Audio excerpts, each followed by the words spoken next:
প্রতিটি ছেলে চাইবে তার জীবনসঙ্গী পরীর মতো হোক, বললেন শেখ সাদী। ব্যবসায়ী নাসিরউদ্দিনের মামলায় পরীমনির জামিনদার হয়ে সম্প্রতি আলোচনায় আসেন উঠতি সঙ্গীত শিল্পী শেখ সাদী।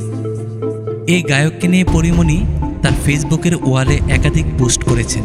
এ থেকে গুঞ্জন ছড়ায় তাদের মধ্যে প্রেমের সম্পর্ক রয়েছে।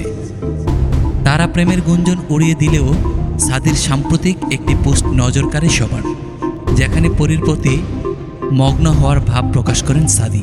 সেই সঙ্গে পোস্টে পরীর প্রতিক্রিয়াও ইঙ্গিত দেয় আরও গভীর কিছু। দরজার আড়াল থেকে উকি দেয়া একটি মেয়ে পুতুলের ইমোজি জুড়ে দিয়ে মন্তব্যের ঘরে লিখেন, ওহ বাস, দুজনকে নিয়ে গুঞ্জন ডানা মেলছে বাতাসে। এই ব্যাপারে 10 ফেব্রুয়ারি একটি সংবাদ মাধ্যমকে শেখ সাদী বলেন, তেমন সিরিয়াস কিছু ভেবে দেইনি। এরপরও সবাই যে এত সিরিয়াসলি নেবে তা ভাবতেও পারিনি।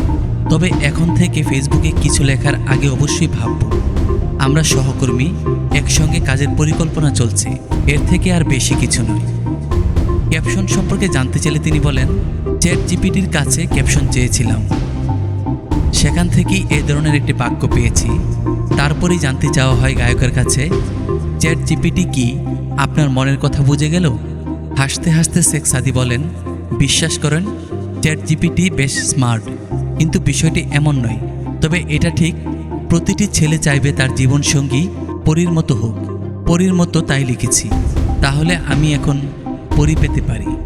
এদিকে শেখ সাদীর এই পোস্ট নিয়ে দিনভর যখন নানা আলোচনা হচ্ছে, তখন শেখ সাদীর নাম উল্লেখ না করেই বিষয়টি উল্লেখ করলেন চিত্রনায়িকা পরীমনি।